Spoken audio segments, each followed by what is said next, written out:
Good afternoon. So, purpose of getting together today, we're not speaking directly about individual groups, we're not speaking directly about individual cases, but we are going to talk about behavior. And we had some of this conversation last week. It was important for me to be able to demonstrate with other partners that are in this conversation that we want to continue to emphasize the level of unacceptability we have for violent behavior. It's important that people be able to express their First Amendment rights, and we saw some of that done very well last week, and we've also seen some examples of that I want to highlight that are concerning. A couple of things we're going to show you are available off of social media, but I think it's important to demonstrate the boldness that we're seeing with some of the violence in our city and the importance that it doesn't go unaddressed. On May Day, you might be aware that we had a protest event that evening, or a march from the South Park blocks, and they went down Broadway, and there were several businesses that were damaged. At that time that march stepped off, there was a social media release that demonstrated this flyer, which we'll make available to you. And this was put out on social media, and you can see the call to action by the folks that put this out. And the lines there that kind of jump out at me, one of it is take whatever autonomous action feels good. They actually list businesses to attack. Down there's a line about 1,000 points, find a location on list and bring it to the block's attention. And in fact, 2 or 3 of the businesses that are on this list were attacked. This was at 5 o'clock in the afternoon. People were in those businesses. I find this to be very troubling. The bold statement of violence, and it's not behavior that is conducive with First Amendment speech. This is just simple criminal activity that needs to be addressed. I'm also want to highlight the fact that it's kind of cartoonish, but there's a couple of examples of explosives on there. And at one of the local establishments, we did find commercial grade firework left next to the building. We have a photo of that, Marshall. Could have definitely caused significant harm to someone. We were able to secure that and have our disposal unit take care of it. But the intentionality and the boldness of this will not be tolerated as we continue to do our best to work with everybody in this community to make sure that we all stay safe. Excuse me.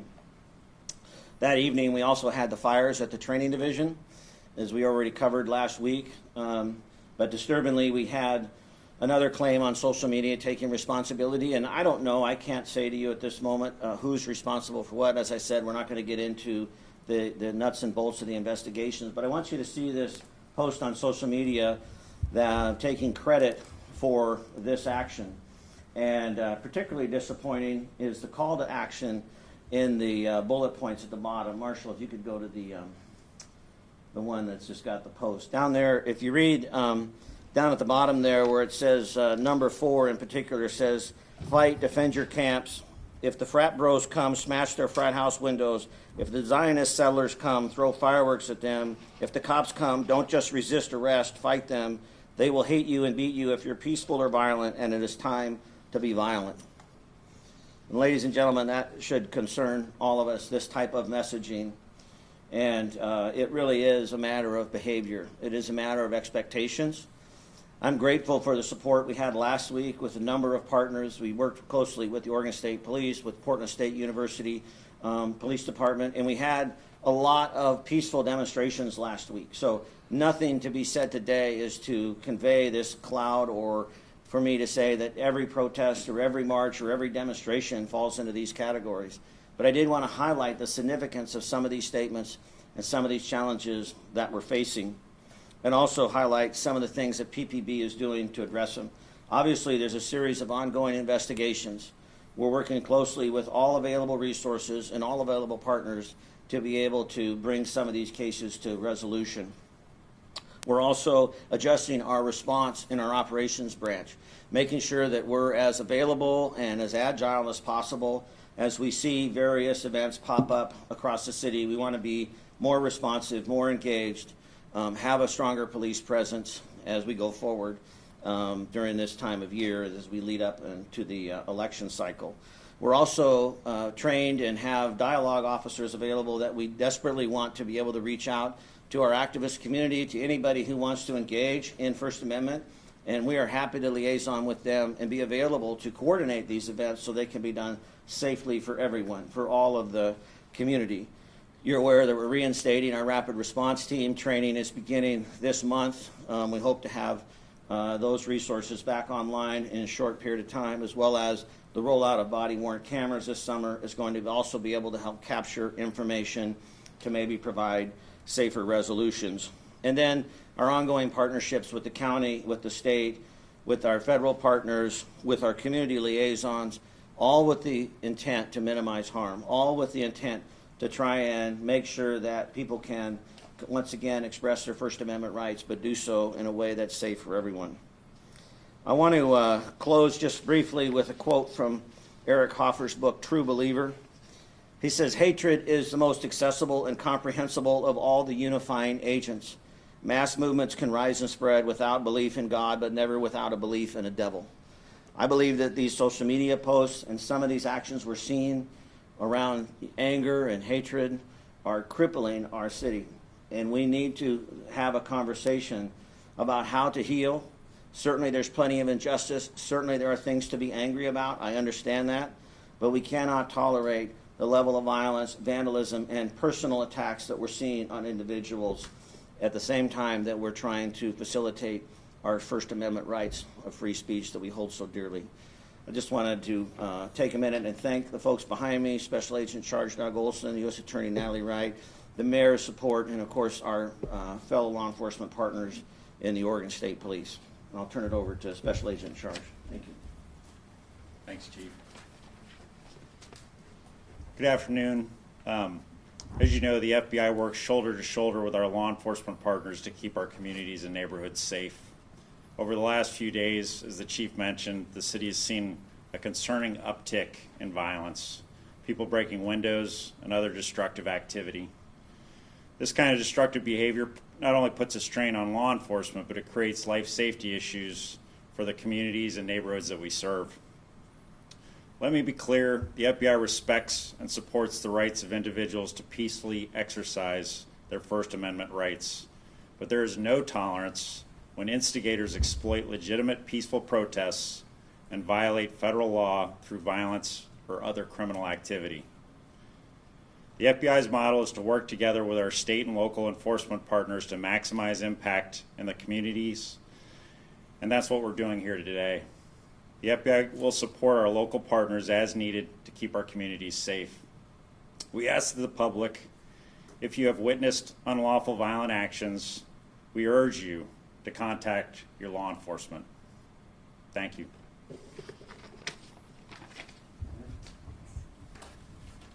Thanks, Chief. Thanks, Chief, for inviting the U.S. Attorney's Office here today. I'll make this really brief. I want to echo the sentiment of FBI Special Agent in Charge, but I really just want to focus on our partnership. I think it's really important to focus on the partnership that we have throughout our law enforcement communities and throughout our public service communities. The United States Attorney's Office, along with our federal partners and also our state and local and tribal partners, we work side by side with the Portland Police every day. We have cases both big and small where we all share this common mission, and that's to keep Oregon a safe, beautiful place to live. We work together to protect the civil rights of all Oregonians. We work together to uphold the rule of law, and we all do this to keep the community safe. The attorneys and the staff at the U.S. Attorney's Office, just like our law enforcement partners and the agents who work these cases, this is our home. We care deeply about this city and about the people of Oregon. The U.S. Attorney's Office has been a longtime partner with Portland Police and Oregon State Police and several of our other local community offices and law enforcement partners. And it doesn't matter whether we're combating fentanyl or whether we're fighting child exploitation gun violence, violence of any kind, including hate crime.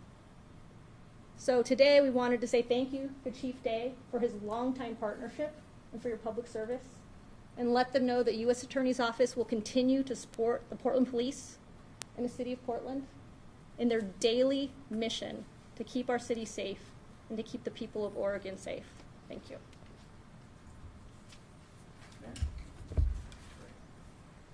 First of all, I want to say how appreciative I am to be able to stand here with the U.S. Attorney, the Special Agent in charge, the Police Chief. I want to thank the State Police for their continued and really exceptional partnership. I'm here today to stand in solidarity with law enforcement and to express my unequivocal support for the full accountability for those who seek to engage in either acts of criminal destruction or violence in our city. We've said it time and time again, it cannot be said enough, that we support people's First Amendment rights, but when people engage in acts of vandalism and violence, that is a crime, and we will hold people accountable because it is unacceptable behavior. The destruction we saw last week, including the arson at the PPB facility, is unacceptable criminal conduct. The ugliness of this behavior is only highlighted by the unconscionable act, in my opinion, of hijacking the First Amendment rights of people who are protesting peacefully, and even the names of others as a guise for senseless vandalism. Whether smashing a business window or terrorizing ordinary people just because they are on site doing their jobs, your behavior shows the community who you are and what you stand for. The community and its leadership are united. That's the one message I really hope comes out of this press conference today. We don't find this behavior acceptable, nor are we going to tolerate it. I want to thank our many law enforcement allies who have demonstrated strong support and partnership in holding people accountable for criminal behavior. I also want to thank my colleagues on the City Council, the County Chair, and the Governor for joining me in speaking out and condemning criminal acts. We all stand together, unified and fully committed to supporting safety and vibrancy in our community. Thank you. Right. Thank you, Mayor. We have some time for some Q&A, so we just ask that you state your name and your affiliation and who you'd like to speak with. And I do understand that there could be some questions also about the camping ban that just passed, and the mayor, I understand, has agreed to stick around afterwards and answer some of those questions. So if we can stay on topic for this portion, I appreciate it. Kyle, go ahead. Chief Kyle Motion, KGW. Can you provide any type of update on the arson investigation at the Portland Police Training Facility? And also, have you found any connection between what happened there and the demonstration on Portland State campus? Well, Kyle, I can't provide an update because I don't have the update to provide for you. You know, I intentionally try and make sure that our investigators are given the space to be able to do their job effectively, and that also allows me to honestly answer you and say I don't have an update on it. But just know that we're working closely and looking at all incidents, both as individuals and then collective, right? I really don't want to lump anyone in together with any one particular group, because even taking this stuff off of social media, you know, I don't know for a fact who said what and who did what. It's just out there. It's a call to action. And then we see the action happen in the demonstration on May 1st, or we see the cars burned. So it is a tricky, sort of complex environment we're working in. I'm not naive to the fact that there may be some connections. But my direction has been asked to all the investigators to look at these as individual acts, and then, of course, we'll cooperate and communicate and see if there's any connection. But right now, I don't have any of that. Chief Dave, do you have an update, though, on the actual investigation? Besides just the connection part, anything you can tell us about the work that you guys have done to identify people? Not right now. No, I don't have anything new to report on that. Do you have an update on the protesters that you were trying to identify? Have any additional been identified? Are they facing charges? Can you just give us an update on that, please? I know that we're still actively looking for folks. We put flyers out. I don't know if we've made any arrests specific to those. 27 out of 31 folks that we took into custody last Thursday were charged by the district attorney's office. So I'm appreciative of that, and those cases are moving forward. And we continue to be diligent at all these events, looking for people who may or may not have been associated to the events at PSU. And then I know you're not, looping this violence into one specific group, but both of these social media posts reference a group. One references Antifa and the other references Rachel Corey's Ghost Brigade. Mhm. As we get into a contentious election year, I'm just wondering what local and federal authorities are doing, to prepare for possible additional violence like this.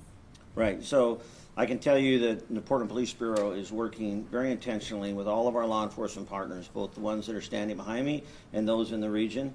I'm really encouraged by the support we've had, speaking with Gresham, the Port, Multnomah County Sheriff, et cetera.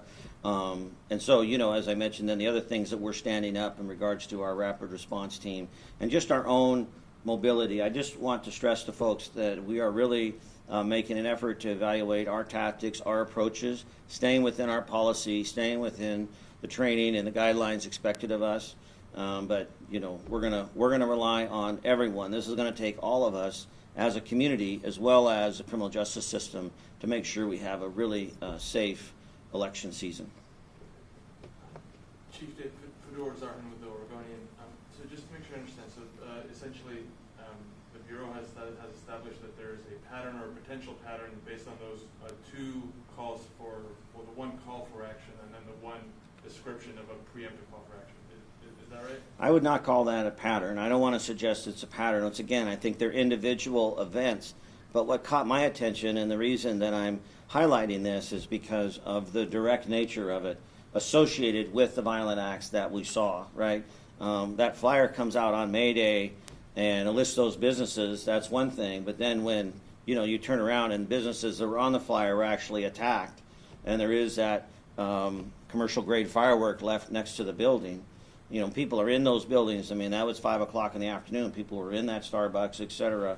I just felt like it was important for us to recognize some of the significance of the violence, and that's what we're focusing on. That's what we're paying attention to.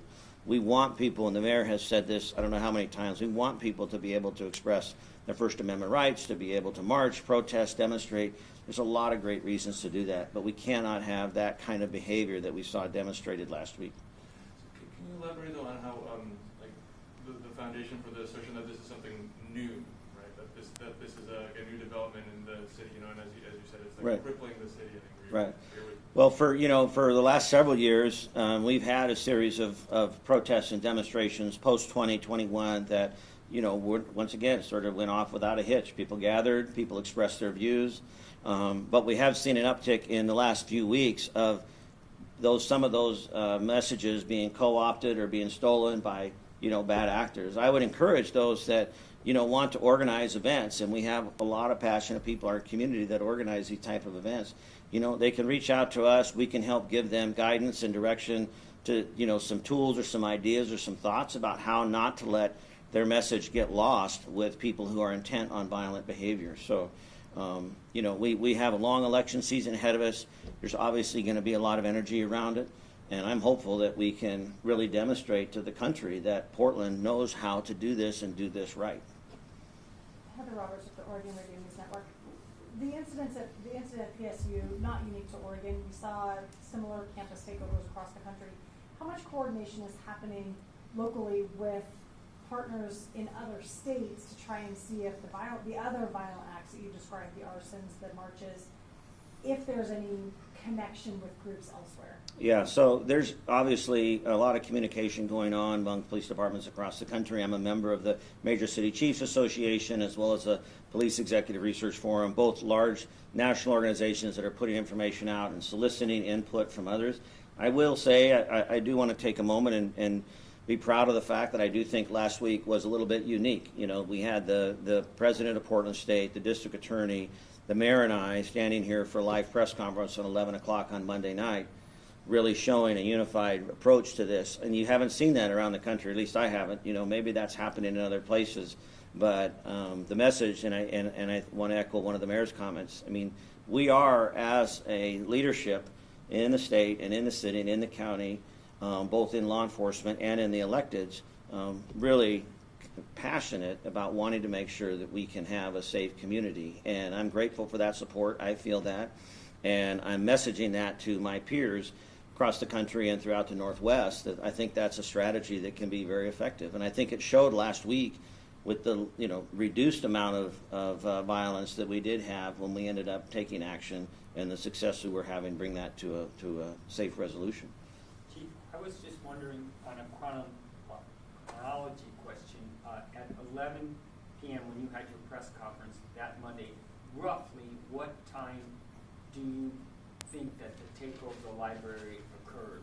Because I've always been a little confused on that chronology. You were there at 11 saying that I think that the takeover happened earlier on Monday, if I'm not mistaken. I think, but I wouldn't know. I'd have to ask one of the investigators. I don't have a time on that. Follow up with you Yeah, guys? Mike can get that information. Yeah, Mike can get that information. Okay, we'll do Yeah. So last week we saw state police come in to assist with the situation. Since we saw a protest get out of hand last week, I'm wondering if you have an update on the public order team. Yes, so we had, somewhere north of 70 or so odd members put in for the team, which I was very encouraged to see their interest. We had a vetting process. We've identified the core members of the team. I believe the number's 40. Mike can get to the specifics, but I believe the number's 40. And as I said, they'll begin training this month. We're working in cooperation with the Department of Public Safety Standards and Training and the Oregon State Police to get people up to speed. And we're in the acquisition process. We've got great support from council to get the equipment we need and the funding we need to be able to get the training off the ground. And I'm really hopeful and optimistic about where that's going at this time. And then just a follow-up, how equipped was Portland Police to handle the protest last week without this team? And is the goal of this team to eliminate the need for state police to come in and aid? Well, I'm never going to turn down an opportunity from state police to come in and support. I'm very gracious for their partnership. They're just such an excellent professional organization. The purpose of the public order team, the rapid response team, is that we are able to more safely manage events because we have a group of officers that train together. They have the right equipment. On a day-to-day basis, when you have the event on May 1st, for example, that resulted in the damage on Broadway, those officers are responding from their patrol vehicles, which is not designed necessarily specific for crowds. And so that's why I mentioned earlier really working closely with our operations team to figure out how we can be more nimble, how we can put our officers in the best position to be safe, but also to be able to interdict the behavior. There's a huge amount of risk involved, particularly when you can see for the call for the level of violence and the acting out that we're seeing the behavior. So it's a real balancing act, but we're working on it. When will those officers be trained up? Well, I think the rapid response team is training this month. And then we have ongoing training, and we've done training over the last couple of years around mobile field force and, patrol response and so forth. So our training's ongoing. Yes? Do you know how many of the 40 vetted officers that are part of this new public order team were also part of that former rapid response team that walked off the job? I don't have that number handy. I mean, once again, you can send Mike an email about that. Yeah. Yes, sir. Going back to those social media posts, are you able to share any metrics on those just so I can get a better idea of how widely they're measured, seeing like number of likes, views, shares, something like that? Wow, you know what? I don't even know how to do metrics on my own social media, so I'm not the right guy to ask. I think that's a good question, but I don't know. Sorry, I can't help you out with that. Well, once again, I defer everything to Mike. Mike's like, he's like the go-to guy. So if those exist, he can help you find them. Thanks. A couple more questions. One of those posts identified 10 specific businesses. So what do you do from a law enforcement standpoint with that information? Right. Do you notify those businesses? Do you station officers outside of those businesses in anticipation of possible violence? Yeah, so in this particular case, unfortunately, we were just caught shorthanded. That social media post went out the moment the march started, and it was over in 20 minutes. I mean, it was literally that fast, right? So, but we have a very close working relationship with the chamber. and working with downtown businesses. I followed up with numerous phone calls on Thursday. Unfortunately, I could pretty much just apologize. I couldn't fix anything at the moment, but also, developing those contacts and those relationships with those businesses so we can be best positioned. And, tactically, it's going to vary depending on the resources and the time we have to plan. But providing warning, providing information, it's not something that we keep to ourselves. We want to get it out there if we think there's going to be something so that the businesses can prepare. And this was something that was developed even back in 2020. So we have a little bit of a model, but, in terms of actually, the position of officers and the tactical approach, every situation is going to be different depending on the threat level. But just to follow up, it kind of leads to the broader question, what can actually be done to deter this type of criminal activity? Right. It's one thing to stand united, it's one thing to say we, detest this type of behavior, but Right. ultimately, what's going to deter it from your perspective? Yeah. Well, deter it, I think, is two things. One, we need to be able to interrupt it. So we need to be able to respond in real time to interrupt it when it's happening. And then there needs to be arrests and accountability. A lot of these people, we know from experience, and this isn't just true for people that are violent protests, but there's a degree of anonymity that goes with criminal behavior. Most people don't want to be, quote, caught.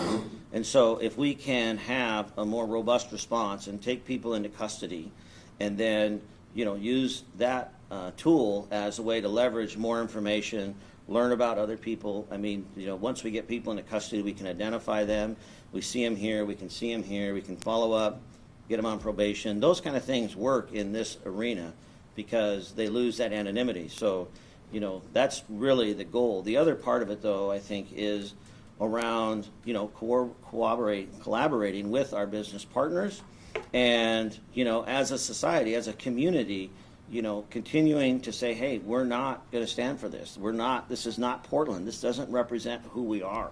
So when we see this type of behavior, I'm not asking for community members to intervene, but, to be aware. And if they have information, you already heard the folks behind me. If they have information, if people know people that are engaging in this behavior, let us know so that we can follow up and take appropriate action. So it's kind of a twofold approach. Take our last question.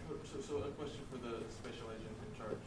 So what is the FBI's role here, and at what point does this become not just a local agency investigation, but what are the charges that the federal government would be potentially interested here? What is your involvement essentially, and is any of that to do with the potentially allegedly organized nature of some of these activities? Yeah, well, I can't comment on any specific events or investigations, but I would just say, the FBI will seek to support our local, state, federal partners with any resources we have available under the law, right? So it's so if we are able to help them out to make the communities safer, then that's what we're going to apply. And each situation looks a little bit different, but I can't comment on anything that's ongoing with the particular stuff that we're talking about today. Okay, so you can't comment on whether the FBI is doing an investigation? No, I so cannot. The FBI is here, and this U.S. attorney, but you can't comment on.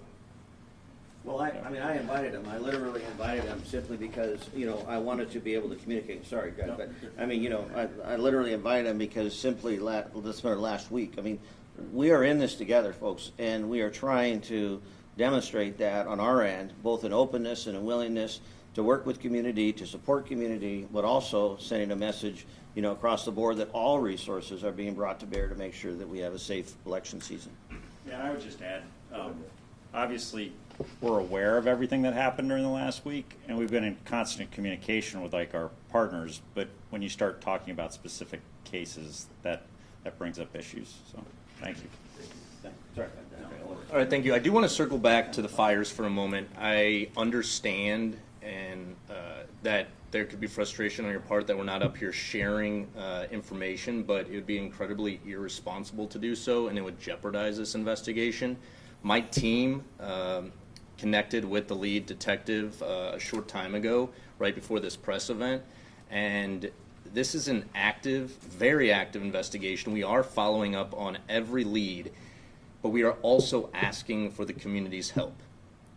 Somebody knows something about those fires, and they need to come forward, and tips can be made anonymously through Crime Stoppers.